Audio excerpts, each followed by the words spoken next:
Maren, thank you so much for being here. I am honored and excited, Shilpa. Thank you.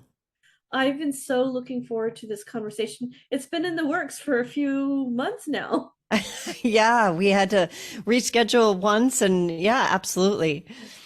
Well, what an honor it's for me, and we have so much in common in many ways, spiritually and in terms of as women entrepreneurs. So, without further ado, on the topic of spirituality, wisdom, and leadership, perhaps share a little bit about your background to start off. Oh, that's interesting.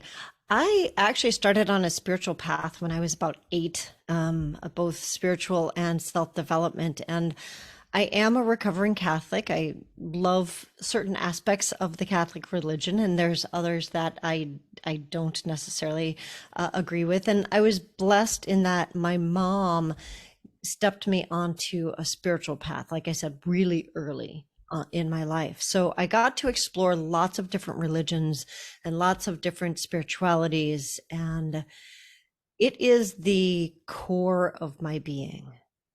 And when I in my own search for myself, I stumbled upon the path of dance.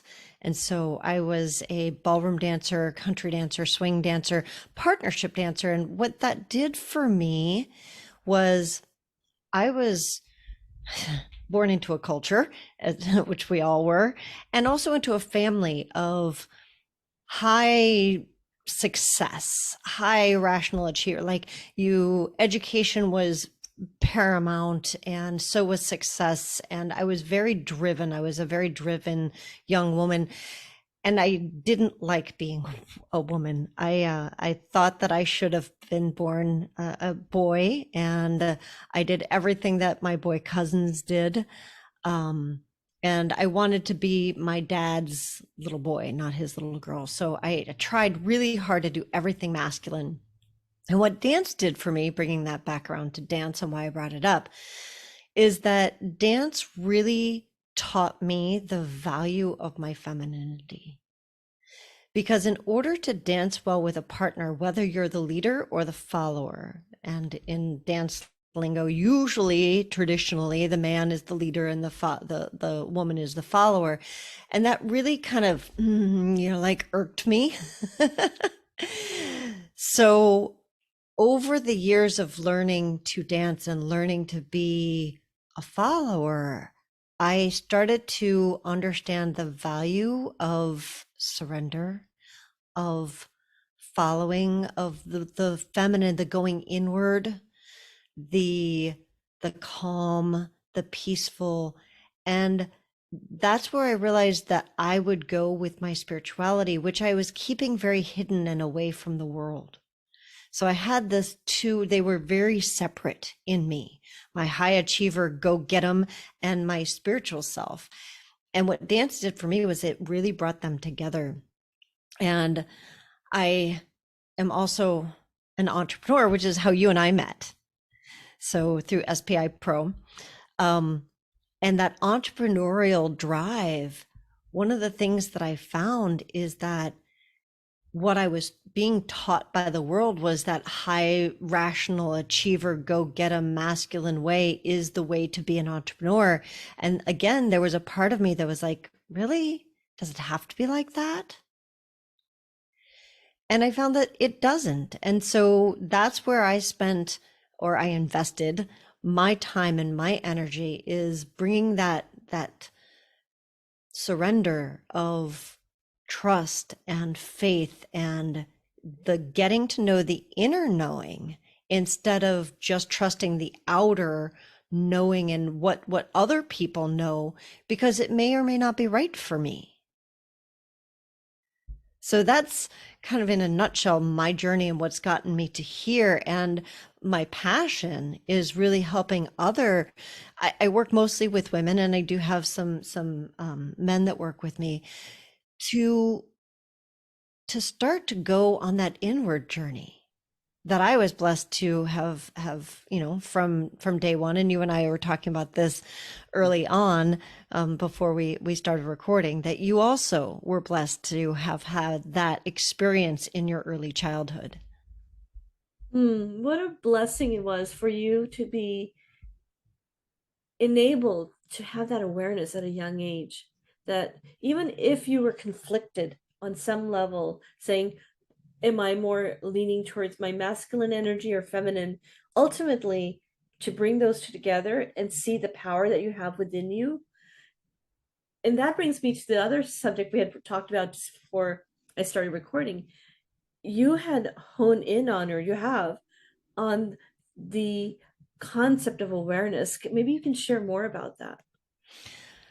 Yeah, one of the things you said is that I am blessed. And I feel like the conflict that was building between the two of those aspects of myself is what's been actually the blessing. And so often we think that conflict is something that we should avoid or stay away from. And the awareness practice that you were just talking about, of starting to become more aware in our lives, the inward, the journey of wisdom, our own wisdom, it is, I've found that it really is embracing the conflict. Our world tends to be based on either or, good, bad, right, wrong. And as you evolve spiritually, it starts to become less important that something is good or bad, right or wrong. There's a wholeness to it. What you start to find is that all truth ends in duality. So it ends in both are true. So it's both and thinking instead of either or thinking. And one of the things that you'll notice if you study any great entrepreneur or anybody that's gotten great at their craft is they start to realize that, and that either or type of thinking starts to come to a both are true, both and so when you get to that awareness of both and, then you're in this place of surrender. And that takes me back to earlier, that it's no longer my will or your will, it's what are we here together to do. And it's so much more graceful. And the thing that I've found as an entrepreneur is that I've been told, and I studied my entire business career of what other people are doing, that I should be doing this and I should be doing that, and I would should myself to death. And once I started to really employ the my spirituality and bring my spirituality first, into the front, into the forefront of my business, and not keep it separate as something that I went and did, it is intertwined with everything that I do now. When I started to do that, all those shoulds started to fall away, and I would find my path, and it becomes so much easier. And like I mentioned conflict earlier, I no longer shy away from conflict, because conflict is just another opportunity for me to find, where do those come together? Where's the bridge? Because there always is.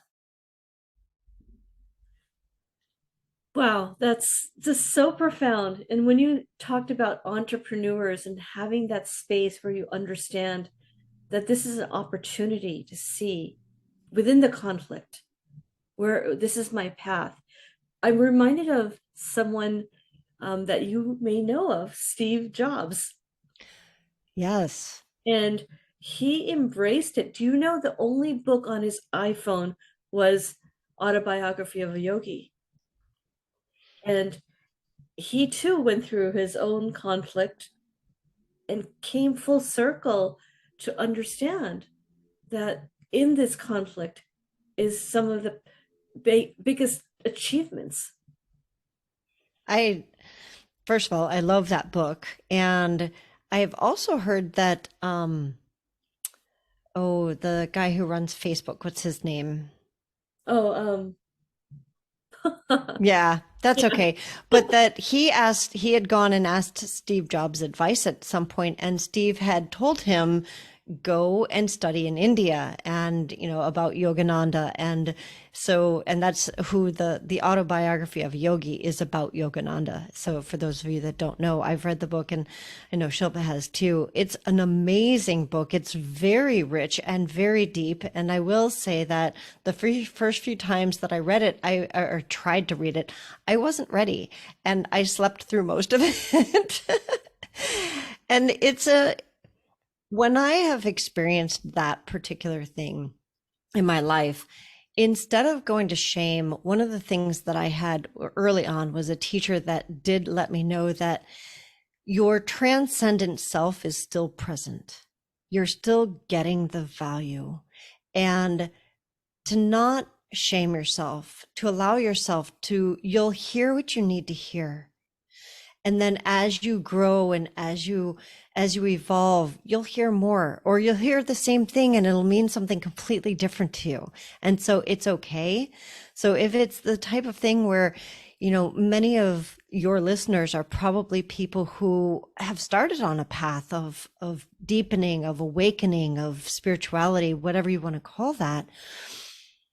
And I think that oftentimes there is this shame of like, I'm not good enough. We're so entrenched in that thought process here in the West. And one of the things that I read was that I'm not sure who it was. It was some great leader from the East that was absolutely shocked that we have this concept that we're not good enough, because there truly is no such thing. We're divine beings, all of us, and we all are good enough. Like, that's our divine birthright, that like we're born good enough. And so what I would say to those of us that were trained the other way, including myself, who still come up against that as a belief system, is that, you know what, be kind and say, it's okay. I'll be able to stay awake the next time I try to read it, or the next time I try to listen to it. And if I don't, that's okay. I heard what I needed to hear, and it's perfect the way that it is. I sincerely believe what you just expressed, because having been raised in what I call like the self-realization path, it was all I knew. Yet not being good enough and shaming myself Mm. because I then compare myself to other spiritual beings around myself, it's a constant battle. And I believe that that's part of the evolution or phases we go through as souls. And each of us have innately the ability to be a spiritual leader. Yeah. However, we just have to recognize that skill. My coach calls it spiritual adult. And how do we become spiritual adults? Because most of us, including myself, we're on the path. We're still spiritual children. And we may have an age, we've achieved a certain age, and that doesn't mean that we have matured as human beings and or as spiritual beings. And they're not the same thing. There's a gentleman named Ken Wilber, and he's got a book called The Theory of Everything. And he talks about the kind of that spiritual evolution that we go through and the stages that we go through spiritually.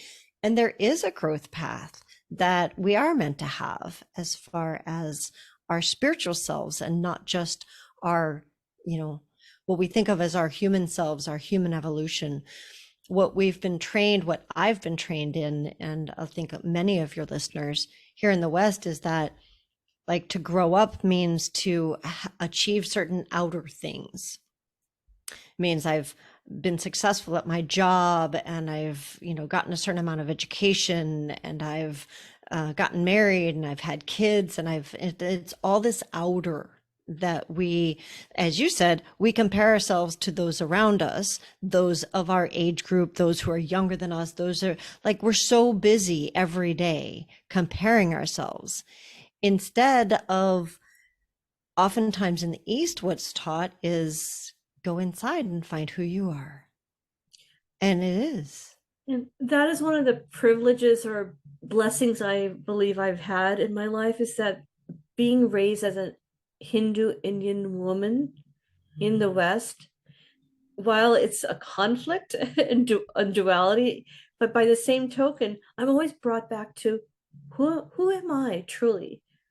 Who am I on the inside? And that inside part is telling me you're so much more than you think you are. You're a Hmm. soul. You're a soul. And when you come from that perspective, as a leader, someone who's driven by wisdom for spirituality, you look at every soul and you're like, they're on a path. Yeah. No judgment.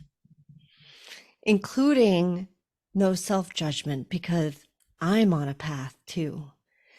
And that's really what I am honored and privileged to work with people on, is I find that there are a lot of people who are very much like me, where they were raised in that outer go get it, go do it, and you've gone and you've done it and you've been successful, and you think, is this really it? There's got to be more.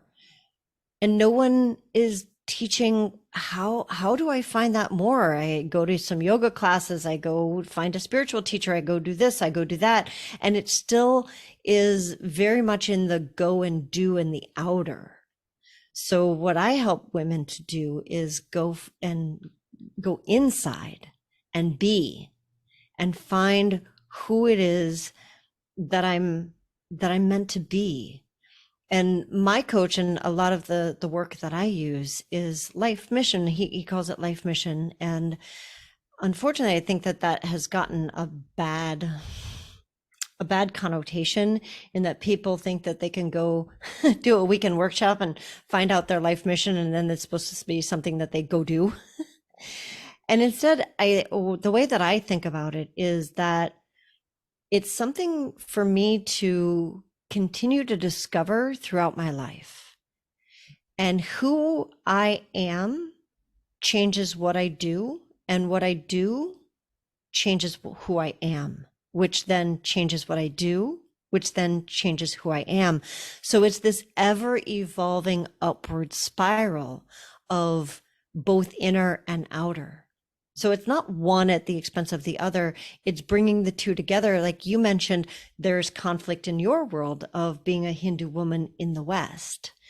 And that conflict is what it's like, we spiral through that, and it's an upward spiral, and we get to like the spiritual evolution that we were talking about. Absolutely. And being grounded in that basis, and then growing as whatever you're doing as a service. So for yourself and myself, coaching and helping others, but your foundation, coming back to that, the very thing you're doing to help others sounds like it's the very thing you're practicing on a daily basis. Yeah. Someone very wise, and I don't know who, at one point had said, you teach what you need to learn the most. I couldn't agree more. That is why I went down this path. I had been in corporate, but there was a period where I'm like, what do I really want? If there was no outer conditions of, hey, you need to bring home the bacon, so to speak. In my case, it would be the plant-based bacon. But what do you really want to do? And I thought, well, I like to practice what I truly need for my spiritual growth. Hmm. And if I practice that, and I'm still learning every day, growing every day, then what if I turn that into a practice? Hmm. And I think that's true, right? The humble path that we're on. Well, and one of the things that, so in my dance career, I, spent 30 years in the dance community, and I consciously always chose coaches who had coaches, because I do believe that there is no end point. There's always something that you can learn from someone. Mhm. And so I would find that there were a lot of people who were like, "Oh, I've done it, I've made it, I've achieved, and now I coach everybody else." And I'm like, "But who are you working with? How are you still evolving?" So the same thing is true for me as an entrepreneur, as a business person, and as a spiritual being. It's like I have coaches, and I hope that I always have. I know I will always have coaches, and the coaches that I choose always have coaches, and I do that very intentionally for that very reason, because it is a stair step. It's not meant to be, oh, I've made it and now I help everybody else. That's so arrogant. There, you there's know? yeah, I don't want to say there's an absolute, and again, there are no I would say there's no absolute, but then also the ability to just lean on as an accountability partner at Mhm. times. That's so important. I have coaches in different areas, I would say.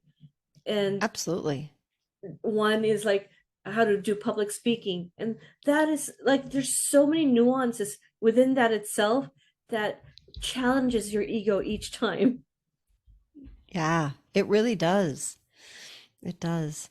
So I would say absolutely that there is this, I continue to learn and also I teach. And that's the way that even though I was, I made it to the top levels, the mastery in dance, I still continued to learn and I taught.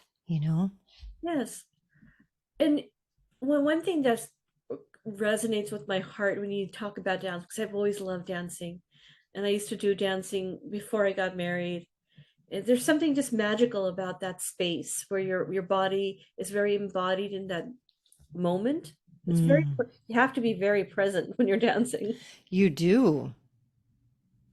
You do. And especially when you're dancing, well, both and of if you're dancing for yourself, that's true. You do have to be very present. And then when you add another partner or you add a partner into that, it actually there's a whole nother level of presence that comes out. It is a spiritual practice.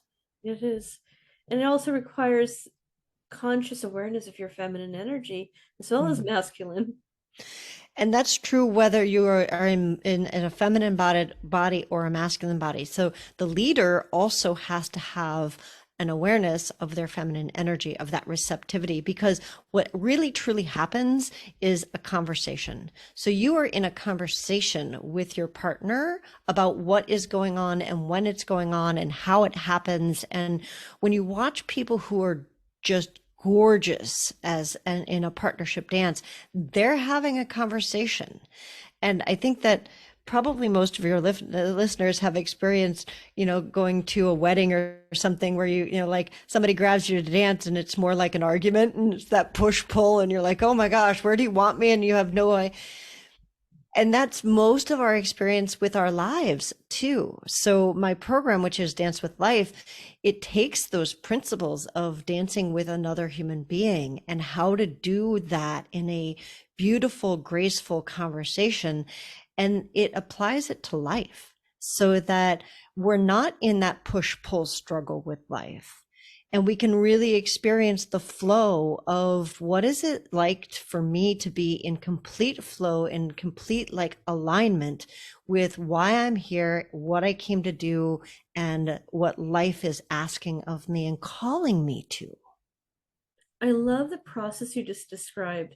If there was someone who's like, you know what, I really want to step into that space of spiritual leadership, what other nuances do you work with someone who comes to you?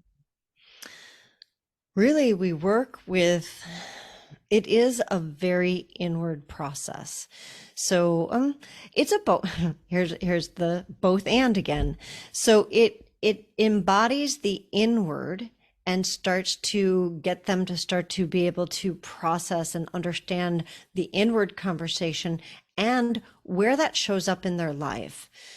So what I found is that life talks to us. There is a conversation that's going on with life, just like there is that goes on with a partner on the dance floor.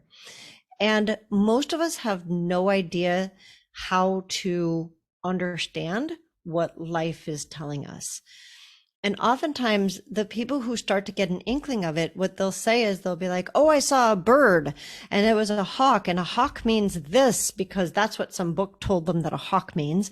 And so that means that I'm supposed to go and do this with that person." And it's one incident and it's one thing that happened, and that may be very true and it may not be, because the conversation with life is so much richer. So really the way that I work with people is to help them to learn the language that their specific language with life, because each of us has our own conversation. You know, a book might be able to help us to understand some overall symbology that may be true for most of us, and there will be your nuances to it. And so how do I be in the conversation with life so that it is a flow and it's not a struggle? You know, that's mostly the way that I help people to step into their spiritual greatness, what they came to do. And it's interesting because in our this specific period, I would even say even maybe post-pandemic, that Mm. many of us have really realized there's something deeper that we need to tap into, because the externals were not things like this, the external things, the conditions, they can fail you, they can change. However, Yeah. learning to rely on the inside. And how is your perception of those who are embracing spirituality in general, and then understanding of the wisdom shifted lately, and how they embrace it? Because there's so many connotations around spirituality. There really are. And I, there's like how many billions of people on the planet? And I would say that there's that many billions of versions of spirituality. And we're not meant to conform ourselves into one particular thing. And with the pandemic, the thing for me was a lot of people were caught off guard. And I think that the being being somebody who is grounded in their spirituality allows for much more flexibility. And what I mean by that is, instead of when we're not flexible, we're brittle and we can break easily. If you think of a tree, right, that gets frozen, it's going to break easily. Whereas if it's not frozen, it bends and it moves in the wind. And the pandemic was a very strong wind that came along and it broke a lot of people. And there is another option, because there is that place of, how do I get to the place of being the tree that bends in something like that?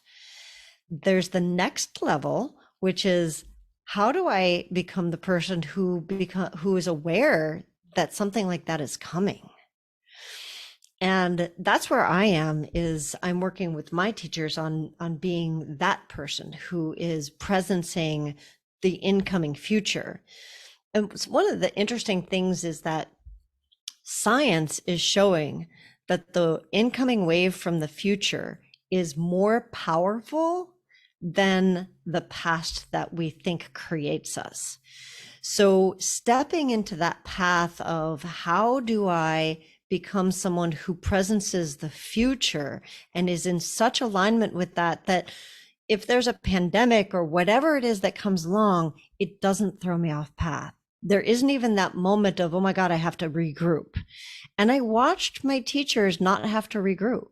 And it was so amazing. There was a little bit of regrouping for me. It was minor, because this is the path that I've been on. And that's what I want for all of humanity, is that we don't have to regroup when there's something, because we've presenced the future and we know where our path is and what's our calling. And we're so clear on that, and we're so grounded in our spirituality that it doesn't throw us off. It's just the next step. And it's like, oh, of course, that's why I was led over here and told to do that. Thank you. you know. Intuitively, I had tuned into this concept of being, maybe not in your exact words, but being one step ahead, Yeah. vision for the future intuitively, so that I am not the victim of these externals, that I'm grounded in who I am and I can support those around me. I so resonate with what you just expressed. That is where the wisdom tunes in. The spiritual wisdom is about, hey, all this sum total of knowledge and wisdom I have, it's going to keep me one step ahead. And that's, it's like there is the practical application of being spiritually aware, and that's it. Mm-hmm. You know, people always are like, "Oh, that's really nice. If it's nice that you have the time that you can dedicate to that." And I think, you know what? It's actually the dedication that I have to it and the time that I invest in my practices that allows me to not get thrown off path and not have to spend all of my time trying to run around like a crazy person. So instead of thinking that when I have time, I will get to that, it's actually flipping that paradigm on its head and saying, I have time because I've chosen to invest some time on going inward and working with my spiritual side. And that is the vision. I believe that I somehow I believe that's what you're also articulating, that we have for the future of leadership and wisdom, for spiritual leadership. Or you don't even have to give the label spiritual, but leadership in general is being Mm. able to harness the mindfulness tools, apply them proactively, making that investment so that when the next wave comes, whatever it may be, you're able to then carry those souls around you. They're looking to you as the leader. Yeah. That's just a beautiful image to me. And I do think, what if leaders invested in their personal development, their spiritual development for them and for their teams, what a different world we would live in. We wouldn't be chasing our tails and trying to figure things out. We would be grounded and centered, and we would have the answers. And it would make the world would be a very, very different place. And so, yeah, I am invested in helping leaders. You know, one of the things that I say is like elevating leadership to a soul level.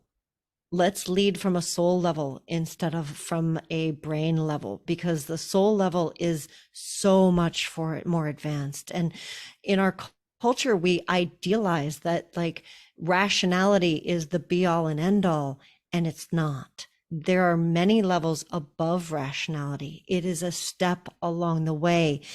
And what I like about Ken Wilber's work that I mentioned earlier is he talks about that, and he talks about the fact that it's not throw the baby out with the bathwater. Each of the steps that we take is transcend and include.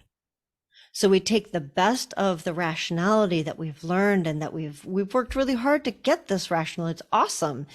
And then we take it to the soul level. And then there's even steps beyond that, so that we include what we know from the rational, and it becomes in service. It comes in service to our souls, to our spirituality, to being in conversation with the one who sent us. I think of that just in alignment with what we are more often hearing nowadays about heart math and being in Yes. congruence. So what you're saying is the rationality is like the mind stuff where it can be a muck. The wirings of our brain may be giving us distortion of information. However, if it's in alignment with the heart, in alignment with the soul, what an incredibly powerful energy that is. Yeah. We mentioned it earlier, like my partner in the podcast, she calls it the itty bitty shitty committee. And guess what? That's our minds. Our minds will tell us all kinds of things. And there is if you take a flashlight and go into a dark room, you only see a little bit of that dark room. So our conscious brains are like that flashlight. We only see a little bit, and it's what's called our reticular activating system. Our reticular activating system goes and it can see a little bit, and it basically sorts the world for us and says, "Oh, here's how I think about the world." So everything that I see is relative to, like what I believe. It's like, "Oh, I believe that." So all of those things show up. So if I believe that I I can't ever make enough money, then my reticular activation system will show me all the ways that I can never quite make enough money. And this is a lot of like the mindfulness, like The Secret and that type of thing. The movies, they're wonderful because they start to tell us like, oh, you can retrain your reticular activating system. The next step beyond that is, what else is in that big dark room if you weren't just looking at it with a flashlight? And that's what you were talking about, of dropping from the mind down into the heart, and even beyond that into the soul, because those aspects of us are aware of all of it, and not just this narrow flashlight beam. And it is so difficult, even for myself. I'm probably one of those most passionately spiritual individuals practicing meditation, mindfulness, and yet it is so challenging.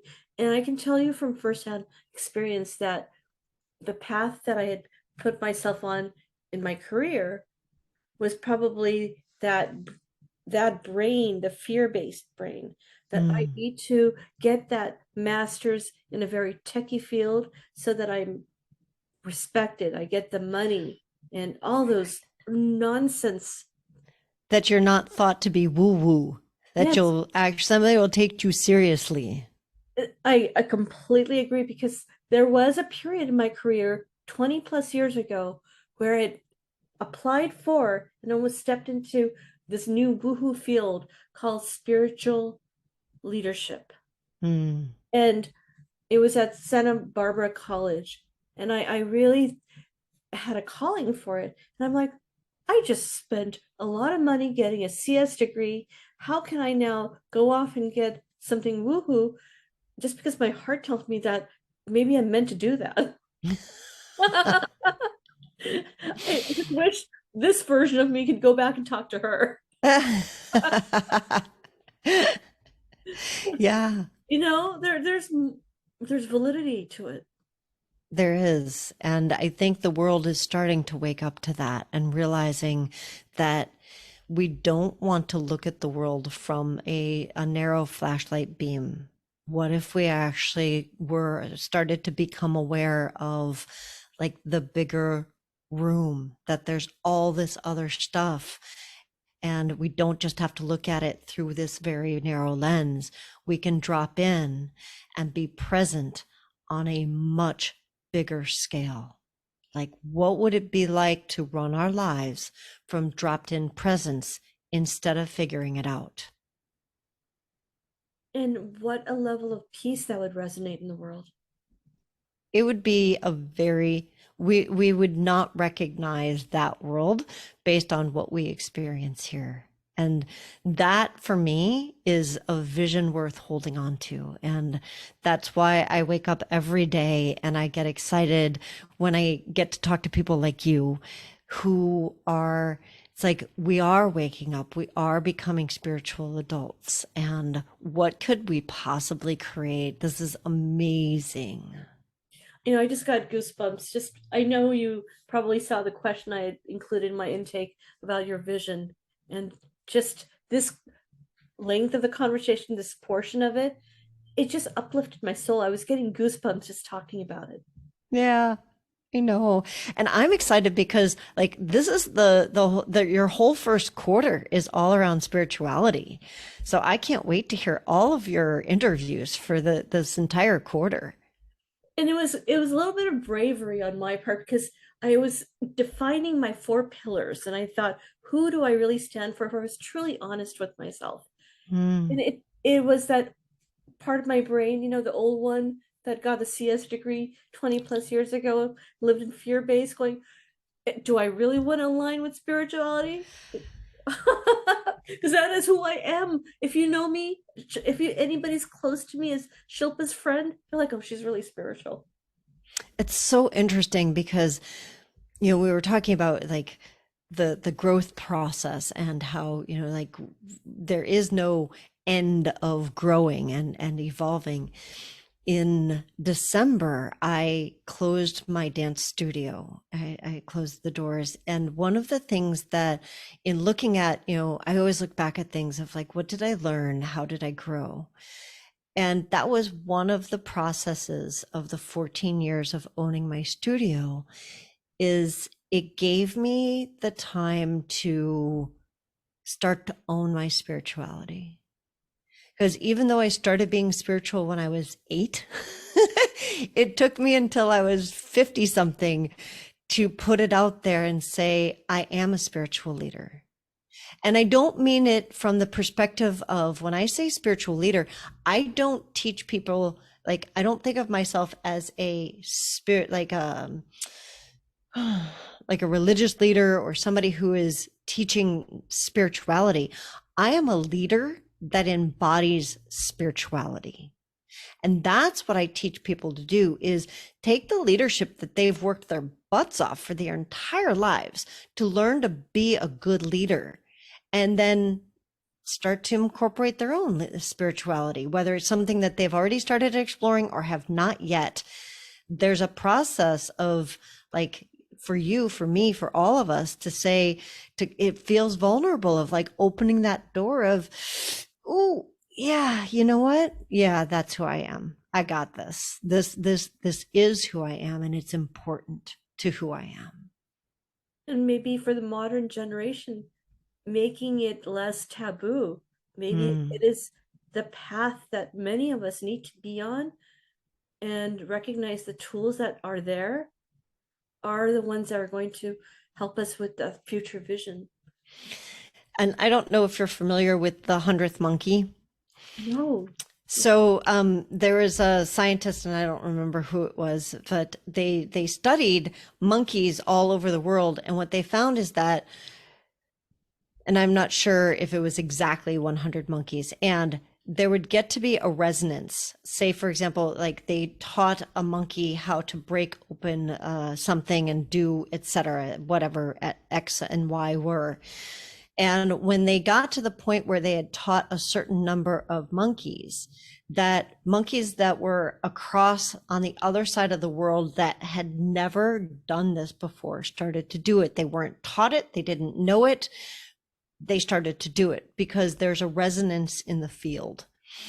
And so when you were talking about that, of us stepping up to, like own our own spirituality in as leaders, so that the next generation, they don't need to do that. They will have already built that. We will have built the resonance for them. So I think there is something to that, of it's our time to step up. And if that's something that you feel, and you're one of your listeners feel that you're being called to that, and there's this part of you that you've been kind of hiding off to the side saying, well, I do that for myself, but I can't tell anybody because my colleagues will think I'm nuts, or I don't want to be that person. Maybe there's more to that, something to look at for yourself, because it is our responsibility, and when I use that word, I say our ability to respond in the world, to step into, like, your heart. Like your heart asked you to do that 20 years ago, and you said not now, and that's okay. Maybe somebody else felt that way, and maybe it's time now. So check in and say, am I part of this revolution that's going to change things for the next, and for the next? Absolutely. Oh, just on closing on that point is, you may not know this story, but the catalyst for me was pain, deep, Mm. deep pain. And it was losing my mother, and unexpectedly, in the most shocking of ways. And in that same month or year time period, we had 3 deaths and 2 job losses between my husband and myself. It was like being driven over by a train. Wow. And then I have the son. His name is Omni. And as I came out of the pain about a year later, still coming out of it, I thought I'm going to create Omni Mindfulness. I had Mm. no clue where that came from. I was not even sure. I was like, this is going to turn into something one day because That's, there's a message buried here in the pain. mm. I think that for many of us, waking up starts in the pain because it's so easy to stay in our comfort. Like, hey, I've created a comfortable life here, and God wants us to wake up. Yeah. And it's like it'll tap a few times and be like, hey, come on over here. And it'll call us. And it's like, oh, but it's comfortable over here. I like it. I've created this. I worked hard to get this comfortable. And then, at some point, I know for myself, it was, I got to the point where I couldn't breathe in my life. I literally could no longer breathe. And I was using an inhaler and my lungs were not working anymore. And I just came out of the Energy Medicine Summit a couple of weeks ago, and I have this new spark of awareness that Mm. something that I knew on some level, but that energetic pain we feel that's unresolved turns into constriction manifests in your body. And Oh, yeah. when I was going through my darkest periods around the death of my mom and just before that, it was the breath. I was on an inhaler. I was on a CPAP machine. I was struggling on so many levels, and the body was getting more and more constricted. The energy was constricted.